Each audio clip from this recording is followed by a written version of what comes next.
Brad Evans, the Giants have 19 games left, counting tonight. And I'm trying to figure out what, out of those 19, how many do you believe they need to win to still stay in this race?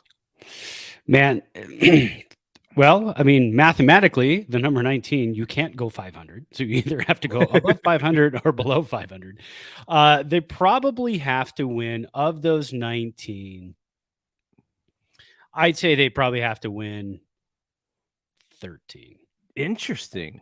It's going to, yeah, they're going to have to play really good baseball because Arizona is starting to surge a little bit. Philly is surging. Miami is playing good. Everybody above them right now is playing really good baseball. So that's kind of the hard part. No, we had that area in there a couple of weeks ago. Everybody was slacking. Everybody was just kind of, dancing around at 500 or below 500. But other teams are starting to play really good baseball. So I think the Giants are going to have to. I said 13, right? Yeah, you said 13. 13-6. It's doable for this team if they're going to hit the way they hit, but they hit really well against the Rockies, and they're only playing the Rockies a couple more times. I wish they played the Rockies 19 times. I swear, didn't it feel like the year we had to win 104 games to get into the playoffs in 1993? Yeah. That everybody else was playing the Rockies the last part of the season except for us. So yeah, I don't think the Rockies beat the Braves once that entire year. They did not, and we needed them to do it one time. And I think they played a 4-game series to end the season, and we needed them to beat them one time. And we needed to beat the Dodgers one time, and we didn't do it either. I think we got swept by the Dodgers. So, I mean, that was just all around. That was just hideous, ugly. The Dodgers will be in play again because the Giants play 7 of these 19 games against the Dodgers, though so far this year, they have a winning record against the Dodgers. It's just they haven't played very many games against them. But to your point, the teams around the Giants, the Marlins, they are 8-2 in their last 10. I don't think we're catching Philadelphia at this point. No. The Arizona Diamondbacks are 6-4 in their last 10. The Chicago Cubs, 5-5. They are a little bit out in front distance-wise. And Cincinnati, 5-5. I was thinking 11. You said 13. 13, if they win 13, I think they may get that third seed without, maybe the last weekend of the season. But getting 13 means, you're kind of flipping what the season has been in the last 3 months. Absolutely. Because, the Giants just swept the Rockies. Those were the first 3 wins of September, by the way. Yeah. That just shows, that's it. Goes to today's show September you 11th. So yeah. How badly they've been playing. They went San Diego to lose 3 in a row. Then they lost 3 in a row in Chicago. We'll talk about a couple of those games. And then that took us to this past weekend. And it's Rockies win. So, yeah, they just got their first wins of September. And we are almost in the middle of the month, which is never good when you are in a close race for the wild card and you want to really play your best baseball at the end of the season and not the beginning of the season, or maybe the second and third month of the season like the Giants did. But yeah, since June, if you factor in July, August, and September, the Giants went 12-13, 12-15, and now 3-6. So in order to go 13-6, you are flipping the script on the last 3 months of this season. Yeah. I mean, I'm just trying to put a little something in the Giants' bag here to say, turn it up, guys. I mean, you got 13 wins out of 19. It's very difficult. I mean, but if the Giants can play the type of baseball that we've seen them play this season, and I just said on the show last week that, everybody would have to get hot and they would have to stay hot. But then you would wonder, are they really hot, or is this just kind of a fluke? But against the Rockies at home, now remember the Giants still have to go to Colorado. The Giants put a bunch of runs up on the board, tons of crooked numbers all over the place. They were just scoring runs, and not necessarily on mistakes like they did in that first game against the Padres just a week or so, about a week and a half ago. So it wasn't that type of situation. They played really good baseball the last 3 games. I mean, to the point where I didn't get up the player of the week this week because it was just crazy slammed at work today. And I wanted to. And I started to look at it at one point when I had a little bit of a break. And I was like, man, there's not going to be a pitcher that I'm going to add to this list. Not because the pitching was bad this week. Pitching was good. Logan Webb had a fantastic outing on what was it, Saturday. But I think it was more because the Giants, a couple of Giants hitters really came out of their shells and started mashing the ball. And these are Giants players offensively that we've needed to mash the ball all season long, and now they are. But is it sustainable? I mean, that's the hard part. But if it is, and pitching can hold true to what they are, and if Kyle Harrison can have a good outing, if he could start to kind of go back to who he was on, his first outing in San Francisco, if he can go back to that guy, pair him with Webb and Cobb is dealing too, then you've got a nice little 3-man rotation there. And if the bullpen, gosh, if Taylor Rogers could not give up home runs, that'd be fantastic. Because Friday night just make you sit there and sweat. The Giants make this fantastic comeback, and then it's like, oh, here's a 3-run shot for you. Yeah. Taylor and Tyler both got ripped this weekend. Yeah, it was a little bit insane, but and that's an outlier. So that's why I'm not too terribly worried about that. They've been really good all season. Are they getting tired? Is the bullpen getting taxed? Yeah, probably. I mean, it's September. Every bullpen is tired and taxed.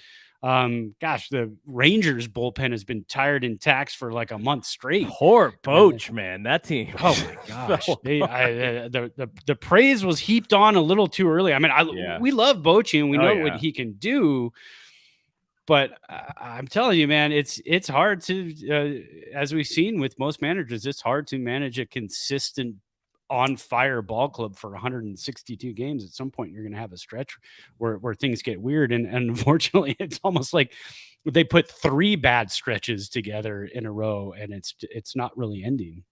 Yeah. We were talking about like all-star break time. Like, Rangers were, one of the top teams in the American League, and they are currently a half of a game out of the wild card race. Yeah.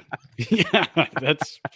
That's insane. I mean, for them to be in first place in the AL West and just mowing over ball clubs and just having their way with them. And now what are they, third in the AL West? They're third behind Houston, who has established themselves a little bit away from Seattle. Seattle slumped a little bit. They could always make a little bit of a comeback.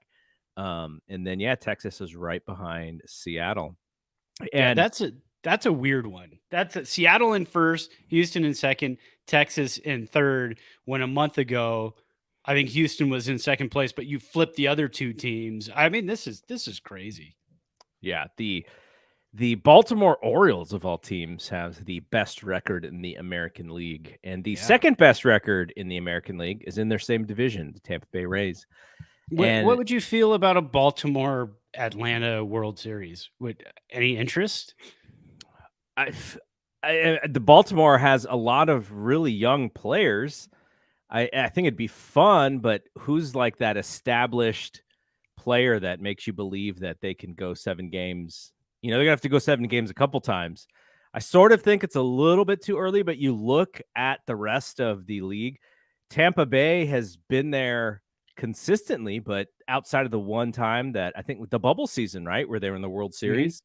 Mm-hmm. Yeah. That's the only time that they've actually climbed out of just winning a couple rounds in the playoffs. It's probably going to be Houston again is my guess. But if there is a year for a team to make that jump in the American League, it is this year because the Yankees are under 500. Boston is barely over 500. Houston is the stalwart. They're the consistency in there. but there's lots of teams who are just kind of hovering. Toronto, who for Brandon Belt reasons, I would love to see them make a little bit of a run. They're actually playing pretty well, but they're several games behind Baltimore in the East. They're not going to catch Baltimore, but they're solidly in second in the wild card race. They're still going to have to win some games because Texas, Seattle, and Toronto are going to get 2 out of those last 3 spots. But yeah, this is a season, I think, in the American League. It's Houston. I would probably say it's Houston just because they have all the vets and they've done it before. But if it's not Houston, you're going to see somebody rise up who we haven't really seen there in a little while. So that might be a little fun. Yeah, for sure. Yeah, it's kind of a little bit, it almost feels kind of wide open. I mean, Atlanta, and again, you get anybody in a 7-game series and anything can happen. I mean, we saw it last year, San Diego, with LA, and that was a fantastic series. And then San Diego toppled their nemesis that they've had for the last few years. I mean, really anything can happen. So the playoffs are exciting. And that's why if you're a Giants fan, and you're sitting here thinking, well, at this point, I hope they don't make the playoffs and let's just start playing all the young guys and bring some of the young guys up and, let Kyle Harrison pitch every 5th day and just do his thing. I mean, you get into the playoffs and anything can happen. So I'm all for it. I'm all for continuing that push, keep playing good baseball, keep trying to get in there. I've never been one for saying I'd rather see my team lose, like especially with football. I'd rather see the Rams lose so they get a better draft pick. I don't care about any of that stuff. No. I'd rather drink a beer when the clock strikes 0 and toast a win. I don't care if it's only the 3rd of the season out of 17 games. So it's an escape for me. Sports is an escape. I think it is for most people. And I just like to see my team win. I don't care how they do it. Get a W, man. Yeah. So, your team and my team this weekend. Yeah, one of crazy games this season. I think Debo just came out with a nice quote. He was on the Cold as Balls show, and he said, "I hate the Rams like with a passion." Well, so it's already starting. I had this conversation with Rod last night on the We Want Winners podcast. We talked about this feed, and we're going to try and do more content, especially if the Giants make the wild card. I'll be able to do some shows. I know you're going to be gone for a little bit, but we're going to try and do some extra shows. I might be able to check in from Anaheim though. Yeah, maybe. Yeah. But I told him, I said, look, if you're a Niners fan, you go, well, Kyle, kind of big brothers, McVay a little bit. But if you're a Rams fan, you go, yeah, you guys won all the regular season games and we won the one that counted. So there. And so that's kind of that's kind of the rivalry right now. So yeah, that's the whole thing is, the Rams won that one game that was important to get to the Super Bowl. If they would have lost that Super Bowl, I would have been even more crushed because of what it took to get there. Yeah. But that was the satisfactory part. It was getting past your rivals, winning the Super Bowl in your home stadium, which is always kind of cool. So, yeah, I mean, it's going to be interesting. I don't have big hopes for this weekend just because the Rams are like the 2nd or 3rd youngest team in the NFL. But they do have the veterans. They've got Stafford. They got Donald. Kupp is on the IR, but Puka Nacua is he went crazy yesterday. 15 targets at like 10 catches. So it'll be fun. I know McVay always has some little interesting things, and they always seem to kind of come out firing and on top. But I think this is maybe the first time we've faced Brock Purdy, I believe. So this could be the 51st quarterback that Aaron Donald has sacked. There you go. Yeah, there you go. All right, let's talk a little bit about what's going on in Giants baseball right now. So Patrick Bailey had to go on the 7-day injury list with a concussion. It sounds like he's on target to come back in the middle of this week. Joe Bart, we give him the Joey when he starts hitting. Yeah, we need some hits. I saw he got a walk here and there. I saw him score a run. So he is up as of right now, but when Bailey comes back, he's probably going back down, unless there's any issues with Bailey, because they still have the Sable situation where he is their second catcher. And I think they said Bailey could be Wednesday, right? Yeah, As early as Wednesday. Wednesday, so, I think. It sounds like he's on target. So with Yeah. concussions, it could be kind of weird where one day you're fine and the next day it sucks again. But Yeah. hopefully he's on the mend. And Matos came back up, and Speckler went down. Specs. And so Matos had a couple good games. I think he's hitting 500 since he came back. And that's really been it as far as the Brebbia's back up, but that's been it as far as the transactions for this week. They are, once Bailey is back, they're as healthy, I think, as they're going to be for this last stretch of the season, these last 3 weeks or so of baseball. So, not really, this is kind of what you want your squad to be. You just want to go, okay, we're back. We're 100% as much as we can be. Let's go. And then you just go, hey, no excuses. If we win, then we deserved it. And if we didn't, it wasn't meant to be. And that's, I'll take that rather than going like, oh, they do the thing. Well, oh yeah, well, Giants had 3 guys injured. Of course they didn't. No, we're healthy. Like, we just, are we good enough or are we not good enough? This is where these guys make their money.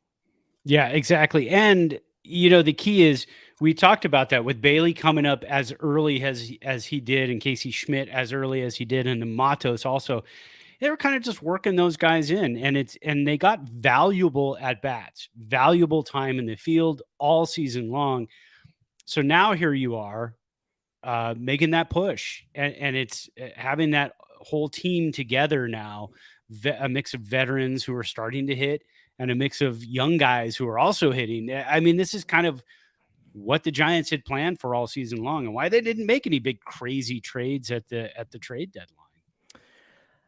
So I have some stats. I was looking up some numbers just to kind of see who they play for the rest of this season and what their records are against these teams. It's so interesting. The Giants are 41-31 at home. So pretty darn good home team. Like, not the best home team in baseball, but 10 wins over 500. You're a good home team. Do you know that they have scored less runs than their opponents at home? Wow. So there's some blowouts, and they're 10 games over 500. Yeah, there's got to be some blowout losses in that bunch. And on the road, they're 32-39, so 7 games under 500, but only 6 runs underneath their opponent. So it's kind of weird. It's almost like they're essentially the same team, home and away, but you may sneak a win here and there with your home team that you wouldn't on the road. So that pretty much makes sense. I just wonder if through and through, we talked about this last week, are they just 81-81 all the way through? Is that who they are?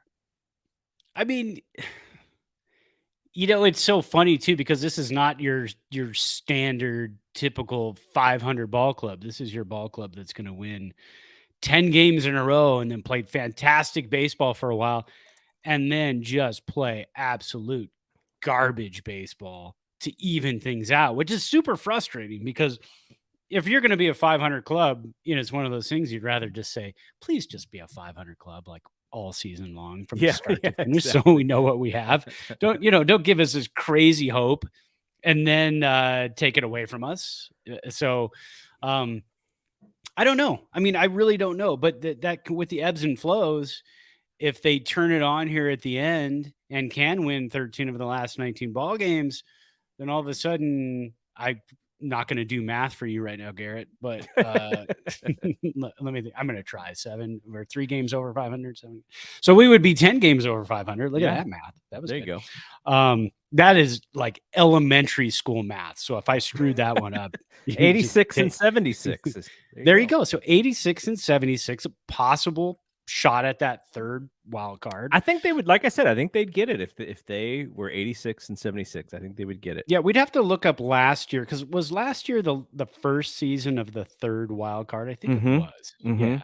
So we'd have to look at to see what. I think the Phillies are the ones who got that third spot and then went to the World Series. Yeah. So again, anything can happen. But again, the Phillies have the great Kyle Schwarber in left field. Things are different for them. And we have the great Jock Peterson in left field. Just, I love Baseball Reference. You could just go down the rabbit hole with the numbers. Yes. The Giants in 9-inning games, so games that do not go into extra innings, 64 and 67. They're 9-3 in extras. Wow. I would have never thought that just watching. You know what? I know last year was very heartbreaking in extra innings. So I'm glad that we've kind of turned that around this year. But yeah. I honestly, I think there was a stretch there where those three might have been 3 losses in a row from what I remember. Because it was brutal there for a while. We thought there's no possible way. I'm looking at the third wild card, 87 and 75 last year. There you go. For the Phillies, and 86 and 76 for the Rays over on the American League side. So you might, I think you're probably right. They 13 would be necessary. Yeah. I think 11 keeps us scoreboard watching. In the last series of the season. I think what we would have to do, and this is a lot of research, and we're not going to do it right now because we're talking on the air, but what we would have to do is look to see who all of the other teams in front of us play. Yes. Because if they do battle each other, there's a chance a Philly can, sweep the Marlins. That helps us. Then maybe it changes that 13 wins to 12 wins or possibly 11 wins. So there's different scenarios as you go forward of who plays who the rest of the season. Out of the teams that the Giants have left, I'm going to give you the rest of the games, and we'll do this again next week as well as we, you're getting down to the end. You got to break it down. Yeah. 3 games against the Guardians. They have not played the Guardians this year. Guardians are not in the running necessarily in the American League. They are. They tried to be. They tried to be after they traded away their team at the trade deadline and then made a bunch of waiver wire claims from the Angels right after that. Yes. They are 68 and 76 and 11 and a half games outside of that third wild card. The third wild card in the American League this year will probably be closer to 87-ish. 87, 88 wins, I think, unless the teams just fall off. Like Seattle can fall off because they haven't been great the last 10 games, and neither has Texas. So there may be, but just the pace looks like they could be in the higher 80s in wins.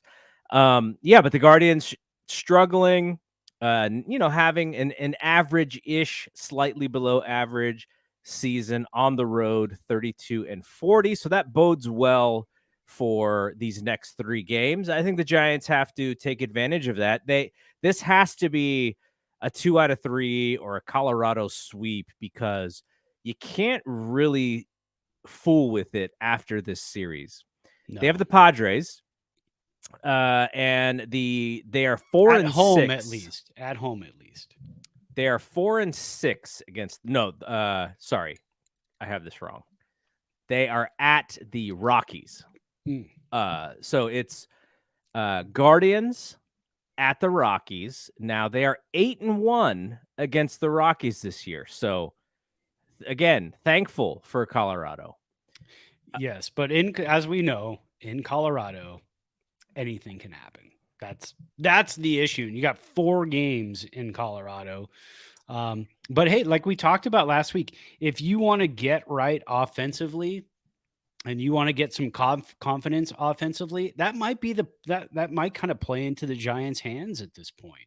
Because they started hitting well at home against Colorado, and then 3 against the Guardians, and then 4 in Colorado, and then hopefully stay hot after that. Yes. So Rockies, and then 2 against the D-backs, like a weird, funky 2-game series in the middle of next week. That's odd. At Arizona, the Giants are 6-5 against Arizona this year. So these teams play each other close. Yeah. And then a 4-gamer in LA at the end of next week. And they are, again, 4-2 against the Dodgers this year. They swept the Dodgers at home earlier this year. And then after that, you mentioned the Padres at home, and they are 4-6 against the Padres this year. They have not played the Padres great. Even worse is there have been some games where they've kind of got blown out. So that's going to be tough. And then to end the season, you have the Dodgers again in a 3-gamer. So they got their work cut out for them. The Guardians are a must-have series. I think, if you look at this week, if the Giants play 500 baseball this week against the Guardians and the Rockies, I don't think it bodes well. I think they have to go, 4 against the Rockies, 3 against the Guardians. I think you got to go 6-2. It's one of those weeks where, you take advantage of getting hot against Rockies pitching, and you just kind of take it all the way through the week. And if they can go 6-2, then to get to that 13, like you said, then they would have 6, 9. They would have 12 games to win 7, and I think that's pretty doable. You're barely over 500, but really it takes this week to take advantage of the teams that they play, because it just gets hard after this week. And yeah, for sure. Ending against the Dodgers. Major League Baseball did this on purpose. At home. On the Friday, you get the Willie Mack Award winner. Yeah. On Saturday, you get the Fiesta Gigantes. And then on that Sunday, you get Fan Appreciation Day. Fan Appreciation Day, I think the fans would just be happy clinching the 3rd wild card against the Dodgers. That should be Fan Appreciation Day. But yeah, it's going to be tough. And, to get to 13, I think you got to win out this week almost, or just about. And then you got to play strong baseball from here on out. If this week, if they do not play strong, that does not bode well. But it's hard to predict, based off of what, like you said, what they've done this year, just because they've been so playing great and then playing terrible. And you can't even tell exactly why. Like some of these times, like early in the season, we were like, why do they play so well against the good teams, and why do they play so bad against the bad teams? And now it's like, oh my gosh, bring on the bad teams, because we're getting our butts kicked by these good teams. So yeah, it's like a Jekyll and Hyde season that has turned into like a 500 season just based on being Jekyll and Hyde, which is weird. Yeah, and I guess you could say lately we have been playing true 500 baseball, because the good teams have been beating us up, and then we've taken teams like the Rockies to the mat and smacked them around. But all you can hope for and all you can wish for as a Giants fan is that September 29th and 30th and October 1st means something. You're playing at home against your rival, the Dodgers. So you really hope that all 3 of those games mean something, and that you're fighting for something. Because if you go into that weekend and you're just out of it, and you're playing your rival at home for the last 3 games of the season, it kind of diminishes, the schedule makers and what they tried to do. It kind of takes away a little bit from that. Still not a huge fan of the Giants didn't even play the Dodgers until like June this year. So that's that whole thing. We should play them every month when it comes down to it. Honestly, if the schedule makers can do that, somehow make it so that your team plays your rival once a month, that would be fantastic. A 3-game series once a month, be good. Yeah, but then you don't have this crazy drama at the end of the season like we're going to have. Yeah, but then maybe we're not playing, friggin' Cleveland 3 weeks left in the season. So I don't know. All right. Before we get to the last part of this show, which is I want to look through the roster as we know it.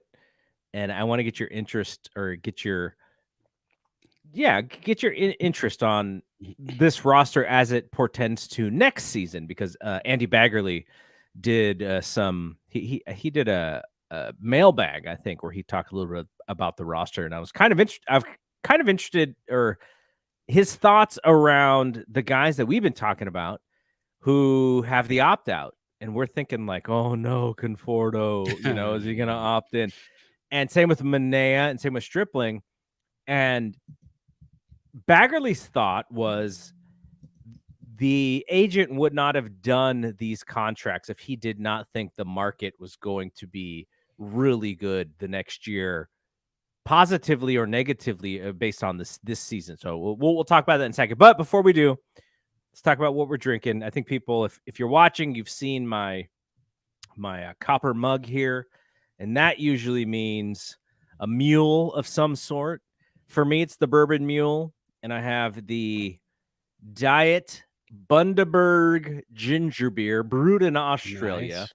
Now, it is diet, but there is still 5 grams of sugar in this thing, which I did not realize until I poured it. Terrible. Not I guess, terrible, but yeah. but I was hoping for, maximum of 1 there, but 5. Yeah. Okay, I gotta watch it.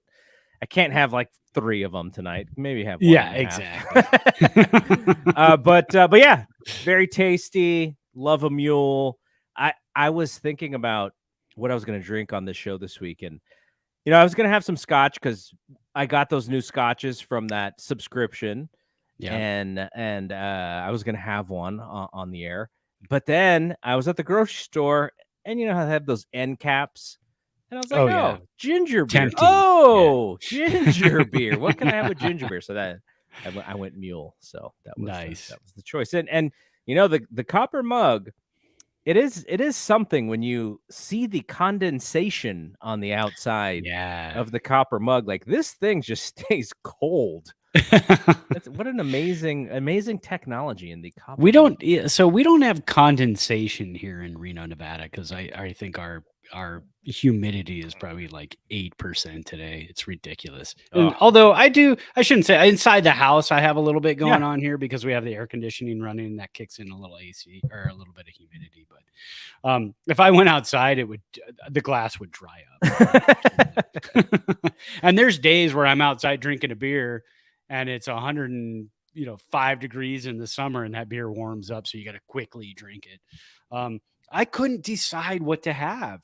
I always like to have a victory beer when the Rams win. You got your W. Yeah. So I had my Pliny the Elder yesterday, which is a big 8%, like I think it's like 17-ounce beer. So I had that sucker, and that was all I had last night because I'm like, that's try to be good. So today I was like, do I feel like bourbon? Yeah, I feel like bourbon. Then I got home and I was really thirsty. So I ended up making, I made a T2C. So I went ahead with the Rams glass. That was not on purpose. I was in a hurry and I just grabbed whatever was first. But it's the T2C. It's the Zevia citrus grapefruit. And a little bit of ice and 1.5 ounces this time. I lightened it up a little bit on the tequila, but the Terramana tequila, and it's tasty. It's hitting the spot with a couple sprigs of lime in there. So there you go. And I was going to have a beard, and I didn't really know. Honestly, I could have all 3 right now. I'm that thirsty. Absolutely. And yeah, I mean, it's good Monday Night Football, Giants baseball, Giants tonight, and we introduced, is this bad parenting? We introduced the 15-year-old. She's going to be 15 next month. So she's 14. She really, really wanted to see Only Murders in the Building. So we were like, okay, let's go for it. The 17-year-old is like on the new season. So I told the 17-year-old, I said, stop, hold up. You're on like episode 3. Wait there. Yeah. We're going to get there with her. We've already seen season 1 and 2, my wife and I. So we introduced the 14-year-old and she loves it. She's big into crime dramas and murder mysteries. So we're probably hitting that again tonight. See, I think that's good parenting. Okay. And here's why. I like that. When is your daughter ever going to see Steve Martin and Martin Short ever again in her life? Exactly. Well, they're both huge fans of Three Amigos. Oh, I can tell you that because of me, and and they didn't really have much of a choice. So here's one of the few Blu-rays that I actually own. So I said, I told her there's a show with 2/3 of the Three Amigos. I said, but there's a lot of swearing. There's some blood. The blood doesn't bother her. The swearing doesn't, but she doesn't repeat. She's not a parrot. She will not repeat the swearing. So I don't have to worry about that. She's very sweet, very kind, but she loves the show. She's super deep into it. So yeah, I felt like a bad parent. No, first it's good. It's also really good casting because, Selena Gomez is now she's probably like 30 years old now from Oh now that I God, yeah, think I about think it. she's 30 something. Yeah, But she's still, from that era of, the Disney era or whatever of the youngsters of the young people like Miley Cyrus and people like that. So you have that, and then you bring in the old folks with Steve Martin and Martin Short. It's a nice mix of casting there. So Crystal's watching it. She watched. I think we watched the first 2 episodes together. And I think she assumed that I didn't like the show, so she just went ahead. And then she finished it, and I was like, "Oh, hey, what happened to that show?" She's like, "Oh, I'm already done." It's like, "Oh." So I'm going to have to go back and watch it myself. But you mentioned the Three Amigos, and Chevy Chase is in Three Amigos. Yes. So I've never seen Community before. Oh, man. So we're watching Community. Great. And we're on the first season of Community. So young Donald Glover. Yes. Young Jillian Jacobs. That show gets better and better and better with every season. You will really enjoy it. Yeah, no, it's good. We did because I hadn't seen, I think I mentioned this, I hadn't seen How I Met Your Mother. We finished all of that. Right. I hadn't, and we're going back a few years now, but when we first started going out, I had watched like maybe the first season of The Office, and I was like, this isn't that funny. And then she's like, no, you got to watch like the first season was the first, but the second season. Yeah. And then I rewatched all of The Office with her. So yeah, we have our shows that we go back, stuff that I would have missed because I was too busy watching sports and stuff. So yeah, no, totally understand. And there are tons of shows. Like I'm working on Brooklyn Nine-Nine right now. Yeah, that's what she wants me to watch too. Yeah, I've never seen it, and I thought, well, now's a good time for it. And I gave you a new one called This Fool. Yes, I told her to put Hulu. It on the list. That our buddy Harveen, he loves that show, and so I started watching it. It is absolutely hilarious. It's a Fred Armisen executive produced show, so it's got some weird humor, but really, really good.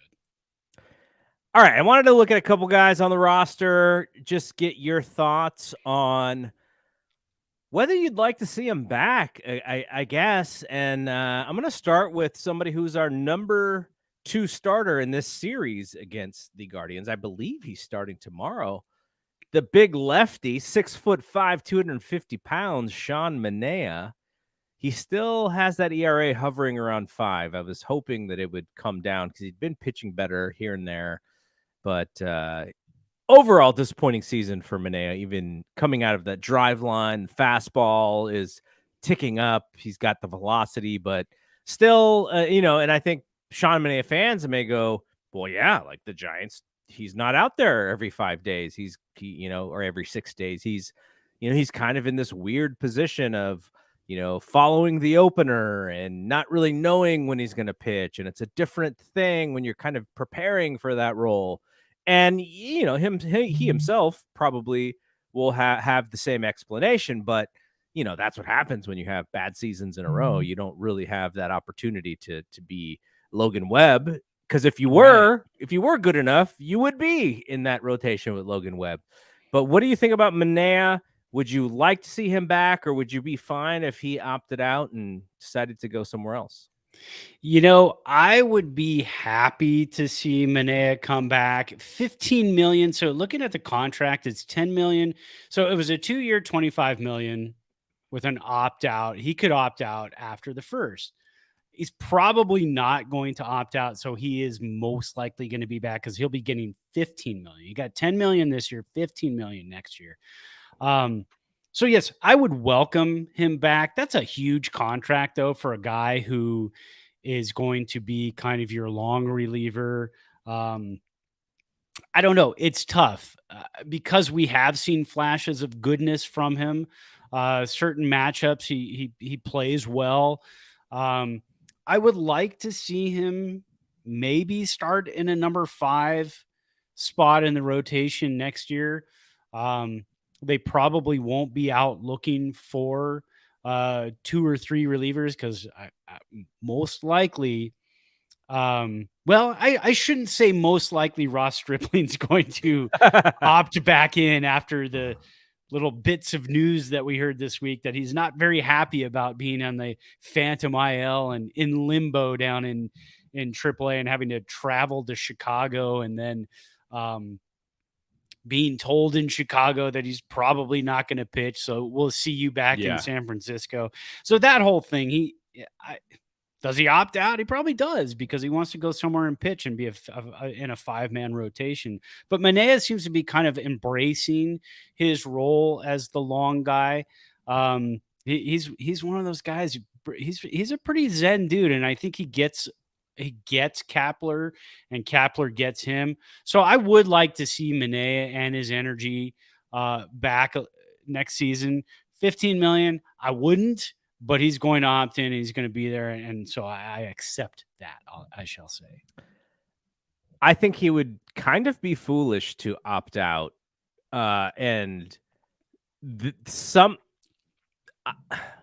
He probably would like to be in a different situation. He probably would like you said, be the 5-man on a team where he can actually build up those innings and have some predictability in when he's going to pitch. It sounds like more and more teams are going the way of how the Giants use their starting staffs and their bullpens. So I don't even know if he really has a choice. What's the market for him? That's kind of obviously that's his agent's job. But man, unless that's the going rate these days, like he's essentially a left-handed version of Jacob Junis, and I know Junis does not get $15 million a year, so he's a little bit on the high end. The Giants have the money, so it's not that big of a deal. But I would like to see him if he does come back. He's got to build upon this season. He's got the new fastball.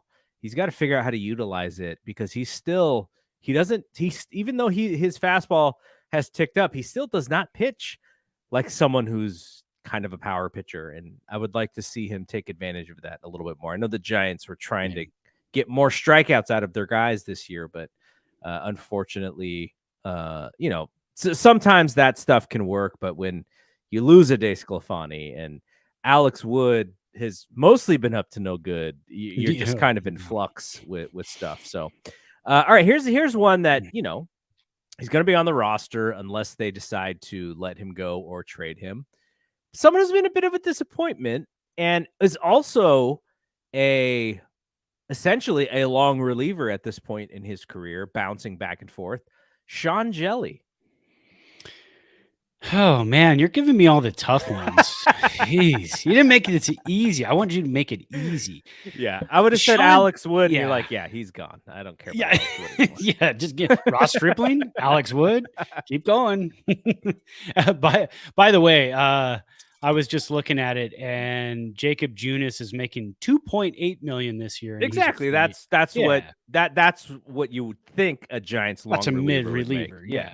And he's a free agent next year as well. So, and that could also be a reason why Manaea opts in because the market for a possible number 5 starter is actually now the market for a long reliever, which kind of kills the market. And that might be what the future is. I don't know. I haven't dug in. I'm sure that's something we can dig into the off season, but that sounds like where things are going. Yeah, for sure. So Sean Jelly, I mean, he's pre-arb, so he's not even into his arbitration years. He's 26 years old. I would like to see him back. I'm not sure. Here's the problem. I'm not sure exactly what it is he needs to work on. So if they did, trade him and open up a spot in the minors for another guy to get some shots in Sacramento, I almost said Phoenix. How long has it been since the Firebirds? Phoenix? Yeah. That's crazy. All right. Anyways, Sacramento. I didn't even say Fresno. I was going to say straight up Phoenix. Yeah, so Jelly, I'm not sure what it is, honestly, that is his problem or what he needs to work on. You figure a guy like that can be a nasty fireballer, but he just doesn't bring it. The breaking stuff kind of hangs a little bit. So yeah, that's one I wouldn't mind seeing. He's got some value because he's pre-arb. He doesn't hit arbitration until 2026. Yeah, And then he's got he's got a few 26, years. 27, 28 of arbitration. So you can control him for a long time. So if you think somehow you can use him, as a mid reliever somewhere, we have enough mid relievers. So if they can trade him for, let's say, another backup catcher, I know we need catcher depth. I know we need outfield depth in the minors. So that type of thing, if they can kind of swing him from that, I'd be okay with that. So I'd be okay not seeing Jelly come back. All right. I agree with you in that I just don't have any faith that he becomes more than a Junis type, though. Yeah, he could become Junis. He could find himself in that role. You know what they really need to do, though, is they need to trade him to if you could make cross sport trades, you need to trade him to the basketball team. Yeah, exactly. Maybe they get Kyler Murray from the Arizona Cardinals and he just plays baseball again. Yeah, he there you stops playing go. football, and then you send Jelly to a G League basketball team. Can we get Russell Wilson? And yeah, then he well, tell us about all of his weird bathroom. Yeah. Stuff. I'd rather have Kyler than the guy who's Kyler. doing calisthenics on the airplane to make himself look good. That's just the weirdest dude, man. All right, we're gonna stay out of the pitchers because I could have gone Alex Wood. I could have gone Stripling. I think I know your answer on both of those, so we'll go. One of our favorites who just hasn't figured it out yet, Joe Bart. Joe Bart. You know what? Again, pre-arb, so many years of control. Yes, you could probably get something for him, but I don't know why I keep feeling like it's going to click.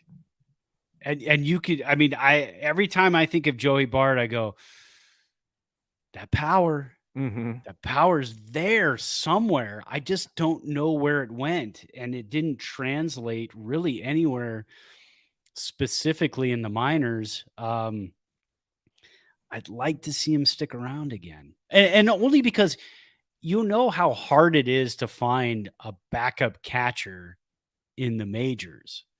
So if you can take Sable and you can say, look, Sable, you're going to be more of a DH. You're going to be more of a spot out. We're not going to have. We'll talk about Jock in a second, but probably don't have Jock next year. Maybe probably Sable is the new Jock. Yeah, that, or you can spin. I love Sable, but you can now spin Sable in a trade. Yeah, and then you could look for something else because Sable will be valuable because he still has very valuable catcher, outfielder, good left-handed hitter.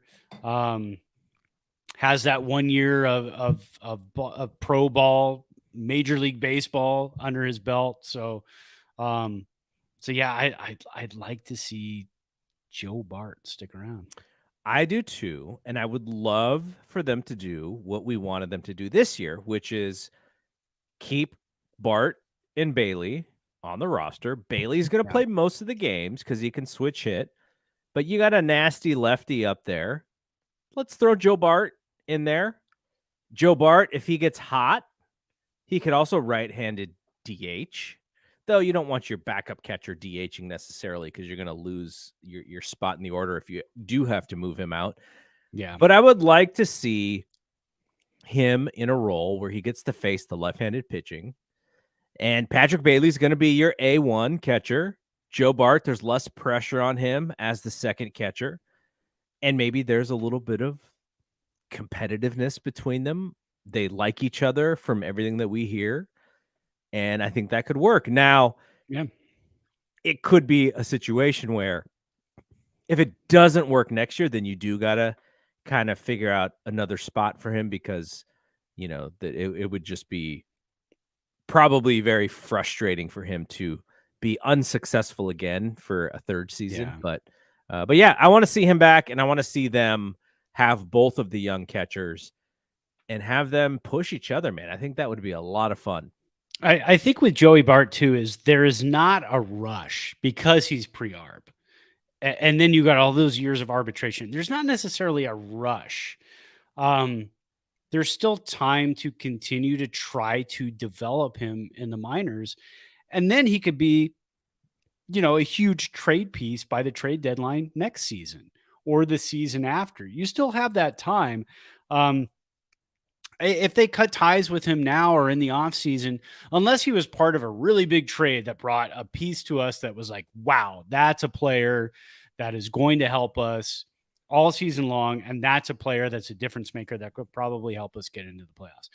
I understand that. That's totally fine with me. But if it's just a Joey Bart for this guy who throws 103 and he's in AA from the Mets, but we like him, let's get him. I'm going to be upset with that type of trade because I still think there's time to develop Joey Bart because you do have, quite a few years left. And especially with as high of a draft pick as he was, I would like to see them spend even more time with him.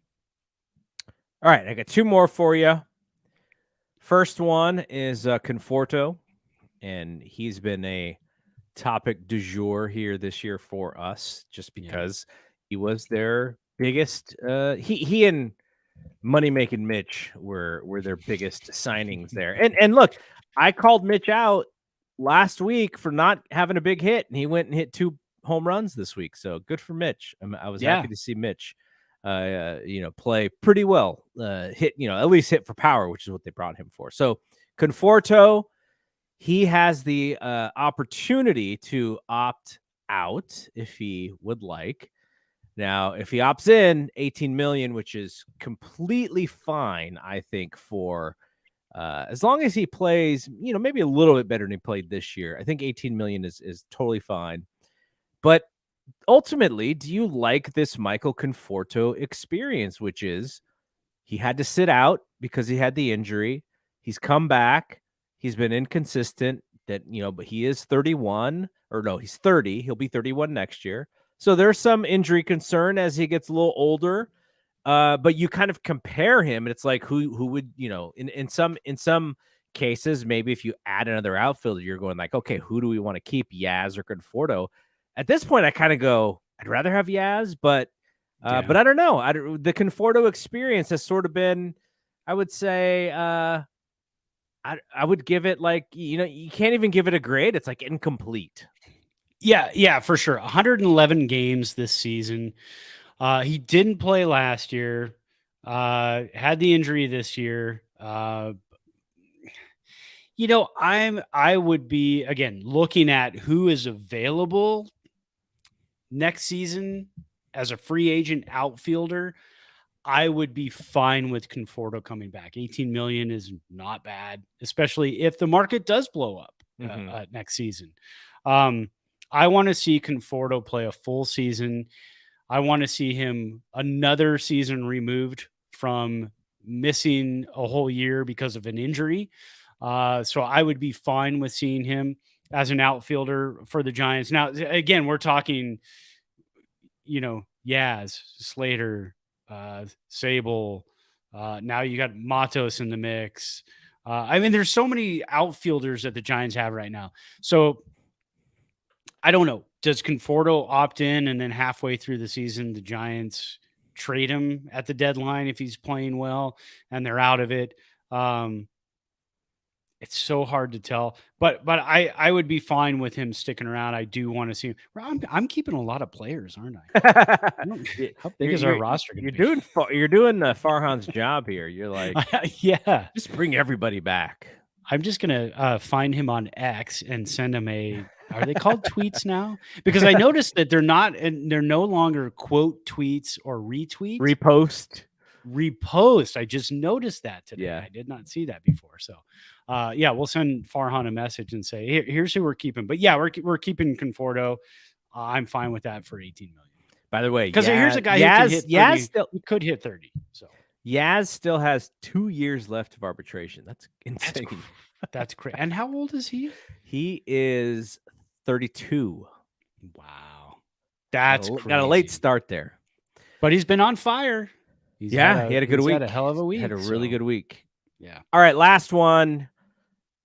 Jock Peterson, if baseball was a meme sport, and it's not really a meme sport, there would be so many memes around Jock making dive belly flops in left field. And not only that, if this team was the same team, the same kind of personalities that were 15 years ago, the spot that Jock dove and splatted a couple times this year, someone would have outlined it in white tape for him as he went back out there in left field.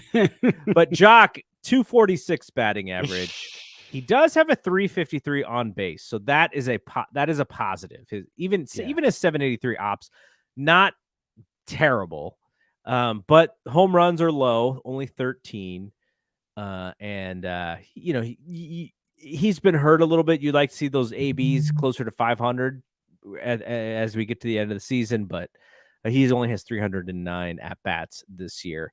So are you tired of the Jock experience? Do you want to see that move on?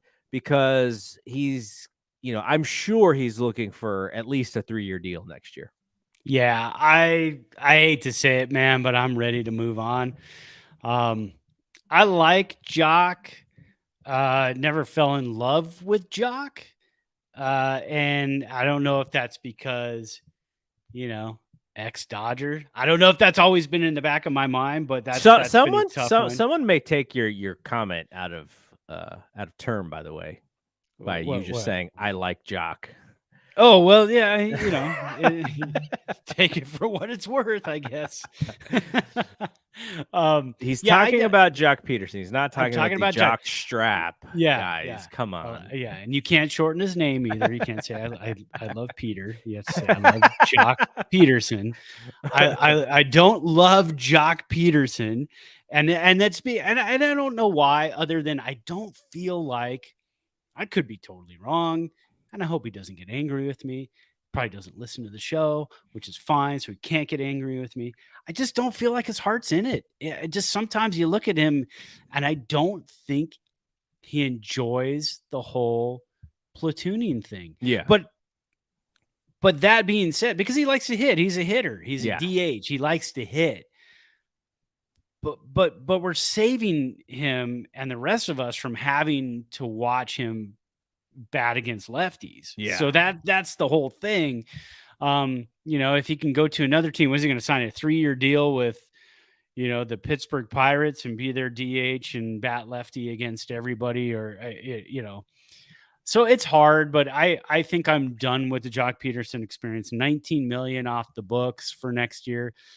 There's no way in heck he was going to get 19 million from anybody next year anyway. Yeah. So it'd be more. And the reason he did this year is because they had the qualifying offer for him. Exactly. Yeah. And he figured too, I'm not getting 19 million anywhere else either. No. He's probably, if he does opt for something, it's going to be like a 3 for 30 or something like that.